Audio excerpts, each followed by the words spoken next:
কালাপাড়া এখন আর আগের মতো নেই। রাত হলেই এই গ্রামের বুকে চেপে বসে কালরাত্রির নীরবতা। মাস দুয়েক আগে ভদ্রানীর শ্মশানের সেই ভয়ঙ্কর রাতটাই বদলে দিয়েছে সবটা।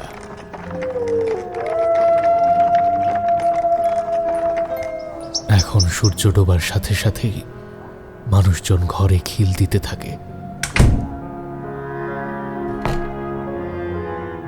আগে সন্ধ্যার সময় চায়ের দোকানগুলোতে ভিড় থাকত, কিন্তু এখন সেই চায়ের দোকানও আর খোলে না। পথঘাট একেবারে শুনশান। কখনো আল রাস্তার ওপরে হাঁস মুরগির কাটা মাথা, পালক এসব ছড়িয়ে পড়ে থাকে, আবার কখনো বাঁশবনের ভেতর থেকে পাওয়া যায় আধ খাওয়া সব। মৃত্যুর করাল গ্রাস গ্রামটাকে ঘিরে ধরেছে যেন।